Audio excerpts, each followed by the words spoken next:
中秋节即将到来，妈妈的催促电话又一次响起：“女儿，你还没有怀孕吗？”这已经是你交往的第19个男朋友了，世界上哪有完美的人选？你再不抓紧，就真的来不及了。电话挂断后，我沉思地看向身边的男朋友，他会成为我孩子的父亲吗？还是仅仅是我的失误？我叫唐蜜，是一只拥有美丽外表的母螳螂。我们的族群以美貌著称，大眼睛、瓜子脸、纤细的腰身和修长的腿，总能吸引男性的目光。经过数千年的进化，我们的外表已经和人类无异，唯一的区别在于，由于特殊的生理需求，我们的交配过程需要较长时间。为了繁衍后代，我们需要从雄性那里获取足够的营养。在族群中，我以挑剔著称，一直在寻找一个完美的伴侣。他不仅要外表英俊、智商超群、身高超过1.85米，还得是个心狠手辣之人。毕竟无端杀戮是会受到天谴的。因此，从成年后，我便开始了不断的恋爱，换了一个又一个的伴侣。他们中有英俊的偶像、强壮的运动员、欧美的硬汉，也有名校的学霸。然而，直到30岁，我仍未找到满意的人选。电话挂断后，我正感到烦躁，我的第19任男友周清言发来了消息：“亲爱的，晚上一起吃饭吗？我想你了。”周清言26岁，是本市985医学院的优秀学生，目前正在一家3甲医院实习。我们是在交友网站上认识的，第一次见面，我们约在了一家汗蒸馆。看完球赛后，他在凌晨的公共休息室向我表白。我问他：“你喜欢我什么？我比你大4岁，爱情与年龄无关，我只怕姐姐嫌我年轻。”好吧，那就试试看。我也正想体验一下和年轻男孩的恋爱。他嘴唇柔软，身上散发着清新的沐浴露香气。确认关系后，他对我非常好，尽管实习工作繁忙，还要兼顾实验和发表论文，他仍坚持每周见面。尽管博士生的工资不高，他对我却非常慷慨，每次约会都抢着买单。他高大帅气，聪明过人，各方面都很完美。唯一的遗憾是，他似乎是个好人。也许我该考虑和他分手了，毕竟我的时间宝贵，我的爱需要分给更多的男性。晚上，我们吃完饭后一起回到酒店，他刚从浴室出来，我就赤裸着躺进了他的怀里。我身材婀娜，之前的18任男友都对我的身体赞不绝口，但周清言是个例外。我们在外面过夜10几次了，却从未有过亲密接触，今晚也一样。他明明很难受，却依旧红着脸帮我盖好被子。这下我再也忍不住了，一个不能满足我的男人，不值得我浪费时间。我起身穿衣，冷冷地说：“我们分手吧，我累了。”为什么？不，我不分手。姐姐，我哪里做的不好？你说我都改，别分手好吗？周清言吓坏了，从背后紧紧抱住我。我翻了个白眼，用力推开他。你是我男朋友，却不能满足我，这样谈着有意思吗？再说，我今年30岁了，我妈一直催我结婚。你呢？你还是个学生，还没毕业，我等不起。说着，我穿好了衣服就要离开，他却死死拉住我，不停地挽留：“别走，别离开我。我可以和你结婚的，马上就中秋了，你跟我回家好不好？等见完我妈，我们就领证。”说话间，他不停地吻我，直到我浑身发软。在周清言的百般哀求下，我最终还是没有离开。缠绵了一会儿后，他在最后一步的时候停了下来。他粗重的呼吸落在我颈侧，强忍着欲望跟我说：“乖，再忍忍，等领完证再满足姐姐好不好？”真纯啊！我纵横情场这么多年，没想到今天会遇上一个这么纯的。要不生了，有这么一个人相伴终老，似乎也不错。这般想着，我缓缓进入了梦乡。我做了一个梦，梦里我生了个漂亮的女儿，她雪白可爱，有大大的眼睛和长长的睫毛，跟我小时候长得一模一样。我想看看孩子父亲是谁，目光一转，却看见一个男人浑身是血的躺在地上。我屏住呼吸，正想凑近看清楚些，却忽然发现他是没有头的。我瞬间惊醒，现在是凌晨3点，眼睛干涩的厉害。我们螳螂都是复眼，为了掩藏身份，平时出门我一般都戴美瞳。昨晚迷迷糊糊睡着了，就忘了换新的。我走到洗手间门口，却发现里头灯亮着，一个人影正靠在浴室的角落，低声打电话：“妈，这个货搞定了，我过2天就带他回来。放心吧，身高1.72米，体重60公斤，3围完美，身体健康，没有遗传病。”绝对是顶级 A 货，金主们一定会满意的。是周清言，借着朦胧的光线，他似乎换了一个人。黑暗中，我有些难过。原来我以为的单纯大学生，背地里竟然是这种货色啊！不过很快我又兴奋起来，这不正是我期待已久的完美猎物吗？妈，咱家终于要有后了。我们决定第2天就出发。周清言急着带我回家。巧了，我也是，毕竟我昨晚只是听到只言片语，还不能动手，一切都得等他的恶行坐实了才行。周清言，你可千万别让姐姐失望啊！临近中秋，动车票早就卖光了。周清言提议开我的车去，说他老家那边都是山区，开车方便些。离开酒店，他陪我回家拿行李。去的路上，他状似不经意地说：“宝贝，你能不能先不告诉你家人和朋友，等回来了再说？为什么？”他叹了一口气，忐忑地跟我解释：“我怕他们知道了不同意，毕竟我家里很穷，医生这个职业听起来光荣，但其实收入不高，跟我在一起你会吃苦的。”明知借口是假的，我还是笑着答应了他，都听你的，为了你，再苦再累我都愿意，谁让我爱你呢？我爱你，至死方休。一路上都很顺利，我负责开车，周清言借口运车，全程戴着帽子、口罩和墨镜坐在后边。我知道他应该是为了躲沿途的监控，却仍旧故意问他，一直戴口罩不闷吗？我看你不像回家，倒像是要去杀人放火、拐卖妇女的。被我说中了心事，周清言吓了一大跳，他强笑道：“在医院天天待都习惯了，你累不累？要不换我来开吧。”我赶紧摇头拒绝，不累，你平时工作辛苦，赶紧好好歇一歇吧。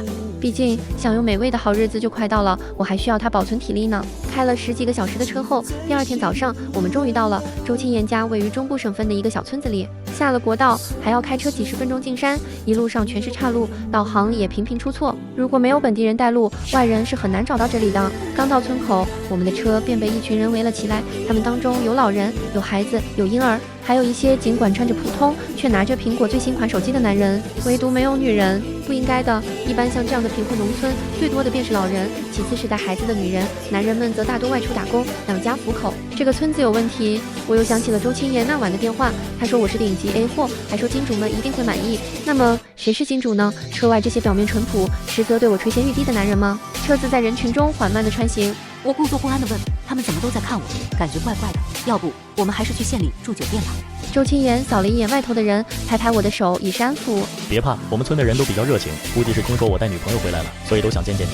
说着，他按下车窗，朝外头喊：“各位叔伯兄弟，麻烦让路，你们吓到我媳妇儿了。”老八，让你媳妇把墨镜摘了，给我们开眼呗。就是你媳妇身材真不错，一看就是个好生养的美女。之前谈过男朋友吗？还是老八厉害啊，不愧是咱们村里最聪明的。窗外的男人们叼着烟，猥琐的目光不停在我身上乱瞟。低俗的言语让我很不舒服，不过周清言似乎并没有觉得有什么不妥。他笑道：“急什么？过2天让你们好好瞧瞧。”又聊了一会儿，众人这才把路让开。车子7弯8绕，终于到周清言家了。跟我想象中的不同，他家是一栋3层的小洋楼，看起来并不像他口中说的那么穷。周清言家一共3口人，父亲早逝，母亲一个人含辛茹苦地把他拉扯大，另一个是他表妹叫刘佳，说是家里的亲戚，从小就被他家收养了。阿姨好，妹妹好，我递上礼物，大大方方地跟他们打招呼。你就是秘密吧？哎呀，没想到真人比照片还漂亮。来，先吃饭吧，路上肯定累坏了吧？也许是我的错觉，相比周母的热情，刘家对我则十分冷淡，看起来她似乎不太喜欢我这个未来的表嫂。吃完饭，周母带我上楼休息，她打开一间朝南的屋子，笑着介绍：“这是佳佳的房间，你晚上就在这里睡吧。”我们这儿的规矩啊，新人结婚前是不能睡一间房的。对了，你快把衣服脱了，阿姨找裁缝给你做了几条裙子。你看看合不合适？不合适的话，我再去改。好端端的，为什么要让当着他的面脱衣服？除非他想检查我的身体，看看是否如周清言所说的那般完美。不过我也并不介意，脱个衣服罢了，对于我们螳螂一族来说，算不得什么。于是，在周母的注视下，我缓缓地褪去了全身的衣物。我刚脱完，他眼睛变亮了。他走近，从上到下，从前到后，一点一滴仔细地瞧我的身体，就连私密处也不放过。这一刻，我好像变成了案板上的肥肉，又或是橱窗里的商品，实在是难挨。吃完了，他笑着说：“刚刚好，这些衣服简直像为你量身定做的一样。”说完，他下楼给我端来一杯牛奶。累了一天了，喝完早点睡吧。我接了过来，犹豫了几秒后，最终在他的目光下一饮而尽。没多久，我就感觉眼皮沉重，困得很，忍不住往床上倒去。彻底晕倒前，我听见了开门声以及周清言熟悉的声音：“妈，怎么样？”我就说这个是极品吧，确实不错，这是你带回来最好的货了。我看这个就别卖了，直接留着做种吧。行，听你的，那让刘家守着，我们今晚就去安排。不知过了多久，我感觉嘴似乎被什么东西堵住了，身上也沉甸甸的，压得我喘不过气来。耳畔是一群男人兴奋的喘息声以及难闻的口臭味。老二，你搞快点，再磨磨唧唧的，老八就回来了。怕什么？刘家说他们娘俩出去了，哪有那么快？那你也搞快点，哥几个还等着呢，别光顾着自己一个人爽啊！真没想到老八这小子这么厉害，居然能搞到这种品相的货。我家里那个声太多不中用了，本来准备把这个买了，他竟然说不卖，真是可惜。喘息声越来越大，我悄然睁开眼，只见一个肥头大耳的男人正趴在我身上，床边还有几个正在排队等着。就凭他们这副丑样子，也配做我孩子的父亲？嘿，休想！我装作害怕的尖叫。你们是谁？周清言，救我！救命啊！见我醒了，男人们更兴奋了。别怕，忍忍就过去了，他们都是这么过来的。醒了好，醒了才带劲。既然醒了，那就一起玩吧。说着，他们面带淫笑，朝我围了过来。好啊，我卸下伪装，朝他们嫣然一笑，那就一起玩吧。下一秒，我摘掉了美瞳，复眼失去了遮挡，视线一下子清晰起来了。1、2、3、4、5，屋子里是5个将死的男人，屋外是偷偷把他们放进来的刘家。很好，今晚注定是个愉快的捕猎之夜。我伸出双手，食指暴涨，转瞬便化作了犹如镰刀般锋利的前足。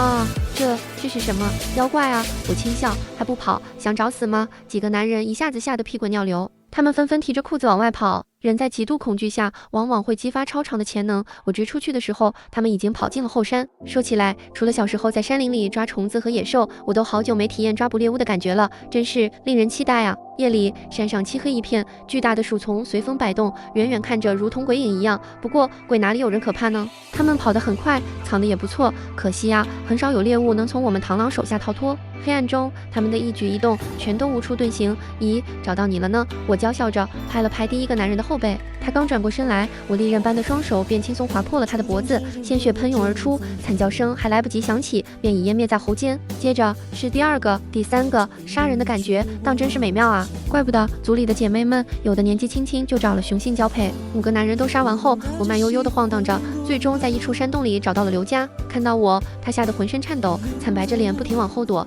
可他后面便是石壁，又能躲到哪里？我一步步靠近，朝他微微一笑：“妹妹，你在这里呀？可让姐姐好找呢。”借着月色，他看清了我满身的鲜血，一下子颤抖得更厉害了。跟我没关系，都是他们干的，我是被逼的，求求你放了我吧，求求你！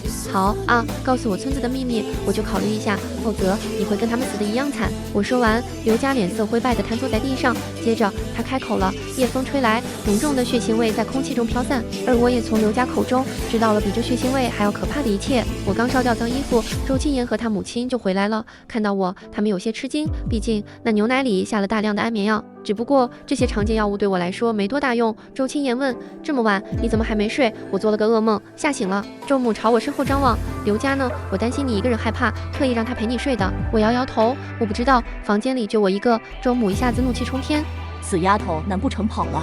我就知道不该留她一个的。”跑了？我疑惑地问：“他为什么要跑？这里不是他家吗？”啊，我的意思是，他说不定是出去找哪个野男人了。你跟青言先睡，我去找他。周母的身影很快便消失在夜色中，可我知道他不可能找到的。第二天便是中秋，刘家一整晚都没回来，电话也打不通。不过周青言母子眼下没有多余的心思去管他，因为今天对他们而言是非常重要的日子。听说晚上会有贵客登门，一大早周母就忙活着做饭。我一觉睡到中午，醒来后，周青言拿给我一件开叉到大腿根部的旗袍，让我换上。我不由得皱眉，这是不是太暴露了？乖，你先委屈一下，我没跟我妈说咱们不生孩子，怕她不同意。我们家亲戚都信奉屁股大的女人好生养，你穿这件可以适当展示一下身材，也好有个交代。听他这么说，我便没多问了。宴会是在晚上，随着夜幕降临，很快客人们也陆续来了。然而来的却绝对不是他所谓的亲戚。如果我没记错的话，第一个男人我应该在新闻上见过，好像是某上市公司的 CEO。在他后面进来的是一对50多岁的夫妇，尽管穿着朴素，但女人手里拎着的分明是限量款名牌包。后来进来的有男有女，看起来都不是农村人。很快，客人们到齐了，他们在周母的热情款待下，在院子里依次落座。与此同时，周青言也牵着我正式登场。我们2个走到门口，我站在周青言身边，听着他跟大家介绍：“各位，欢迎你们远道而来，这是唐蜜，我的女朋友。”从我露面开始，所有人的目光便一直落在我身上。一个大腹便便的男人从头到脚打量我，神色阴沉；另一个满头白发的老头，赤裸的目光紧紧盯着我裸露的大腿。几个丰腴的贵妇则一边鄙夷地看着我，一边扫过我的小腹，神色激动。唐蜜，30岁，身高1.72米，体重60公斤，3围34 D， 22、38，身体健康，无不良嗜好，无遗传病。他的体检报告我已经发给各位了，绝对的顶级 A 货，因此价格自然比之前略贵。第一胎起拍价，女孩80万，男孩100万，双胞胎加价50万。他说完，我的脸色变了。周青言，你要干什么？他们不是你的亲戚，他们到底是谁？周青言没说话，但他陌生的表情似乎已说明了一切。你骗我，你居然骗我！我吓得哭了出来，眼泪滑落。趁着他分神之际，我拔腿便跑，旗袍太紧，使得我迈不开步子，艰难地跑了10几米后，我偷偷往回看，意外的是没有人追我。周母在上菜，周青言依旧站在原地，而客人们有的在跟旁边人聊天，有的甚至握着酒杯，饶有兴趣地瞧着我，就如同瞧着掉入陷阱中等待被献祭的兔子。我意识到有些不对，可是已经晚了，双腿忽然间没了力气，我一下子跌倒在地。与此同时，周青言已经一步步朝我逼近，他那张我曾经认为清纯无辜的脸，此刻看起来是那么可怕。我挣扎着往前爬，可是他轻松便将我按住。他俯下身，像逗弄小狗般轻笑：“宝贝，别白费力气了，你逃不掉的。周青言，求你不要这样对我。”眼泪不断滑落，我期盼着他还有最后一丝良心，可惜我失望了。他将我拽了起来，然后强硬地拖着手走走到众人身边，各位老板，现在可以验货了。说着，他狠狠用力，一把撕碎了我的旗袍。众目睽睽下，我一下子无遮无挡。此刻的人已经不是一个活生生的人，而是一个动物，一件货品。刚才那个一直色眯眯的老头，第一个伸出手，轻轻抚摸我光滑的腿。摸完了，他将手凑到鼻子下面，深吸一口气，闭眼夸赞：“好香，的确是极品，这个货我要了，什么时候可以安排？”闻言，其他的几个人有些不满，纷纷争抢起来。不行，我们也要！我要预定一对龙凤胎。小周，我再加50万。说话的是那对夫妻，奇货可居。周青言脸上的笑意更盛了，为了掩饰激动，他扶在我腰上的手越来越用力，捏得我生疼。还有出价更高的吗？200万一次，200万2次。最终，经过激烈的争夺，最开始的老头子买下了我，他出300万订了一对双胞胎男孩。这也意味着，一旦我怀上女孩，便会被强制流产。这一刻，我终于明白了，所谓的金主其实是一群来自地狱的恶魔，他们视女人为货物，视人命如草芥，而周青言是替他们挥刀行刑的刽子手。晚宴结束后，人群离开，周母在楼下收拾，周青言抱着我上了楼，他的怀抱明明还跟从前一样宽阔温暖，可我只觉得遍体生寒，真是可笑。这样一个里子黑透了的人，我居然曾经想过为他放弃一切。他将我放到床上的时候，我终于忍不住问他为什么要这样对我？你不是说过爱我，要跟我结婚吗？结婚？他似乎听到了什么天大的笑话。唐蜜，都这个时候了，咱们就别演了。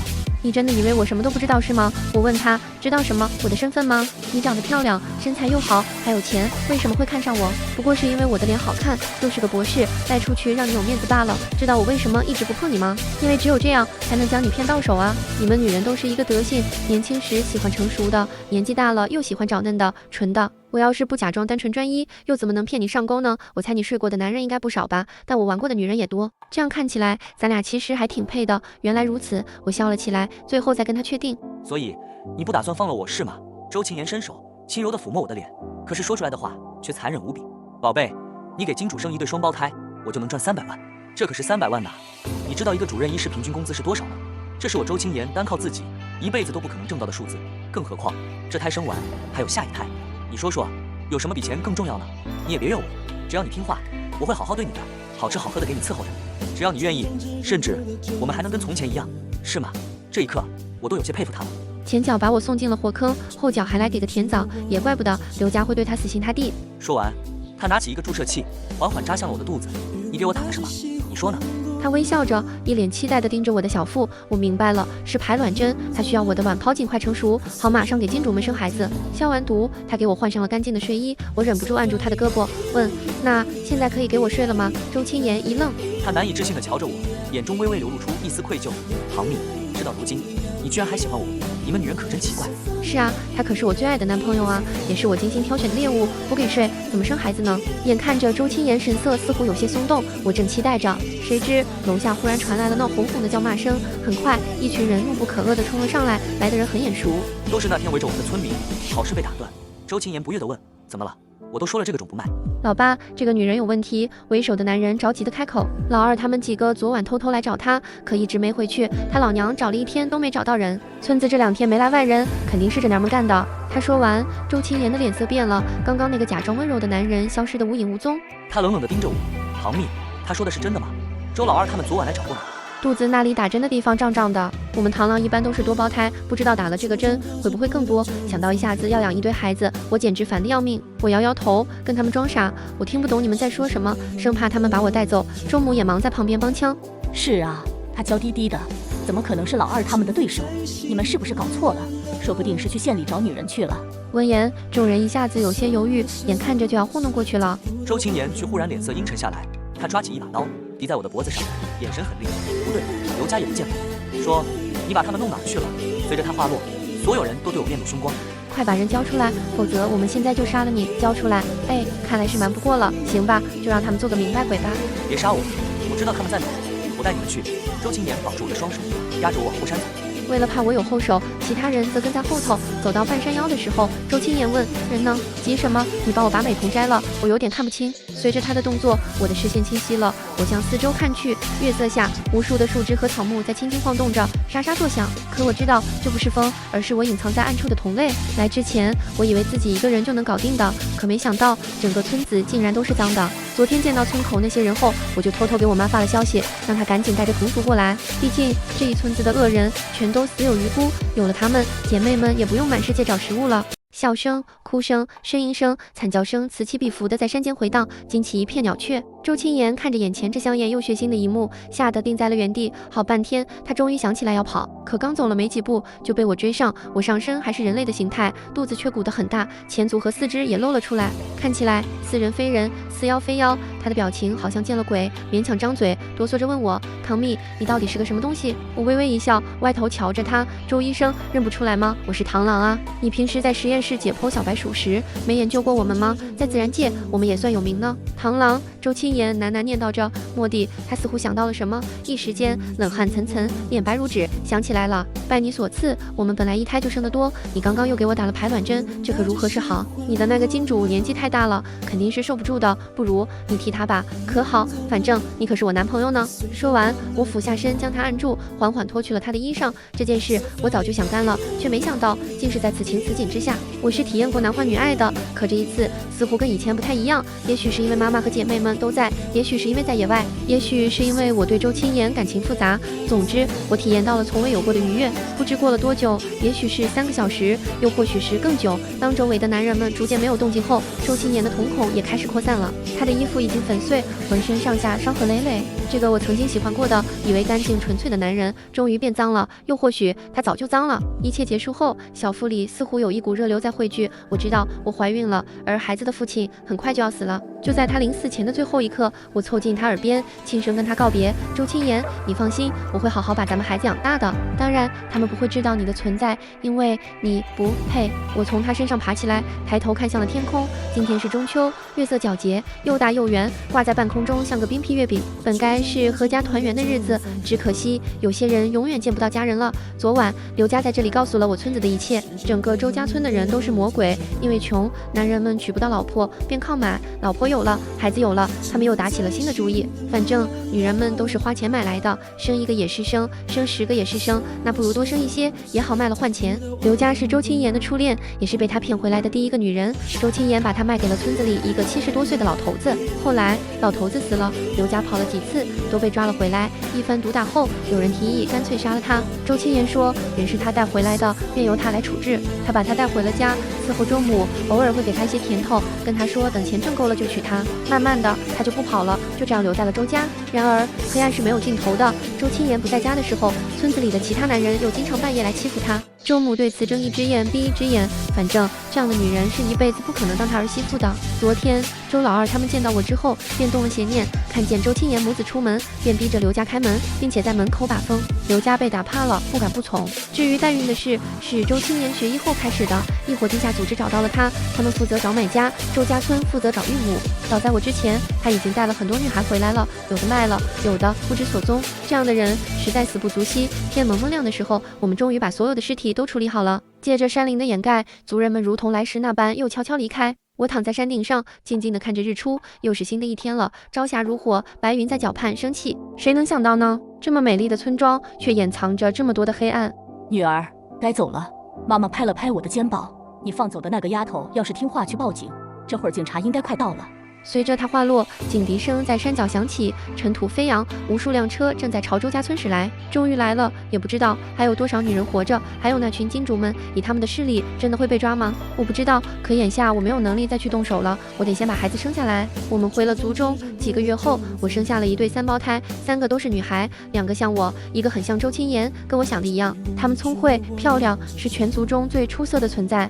3年后，我将她们交给了妈妈，再次回到了城市。没办法，相比族里的雄性，我还是更喜欢人类，毕竟他们有意思多了。我根据从前的经历写了几篇小说，成了一位知名悬疑作家。这天在新书签售会上，一个年轻帅气的男粉丝忽然向我表白，他说他很崇拜我，倾慕我很久了。看着那张青春英气的脸，我又想到了一些往事。我笑着问他，谢谢你的喜欢，可是我比你大10岁呢，你不介意吗？不介意，既然如此，那就试试吧。说起来，我也很久没谈恋爱了，女儿们也说想有个妹妹，也许他们的愿望很快就要实现了。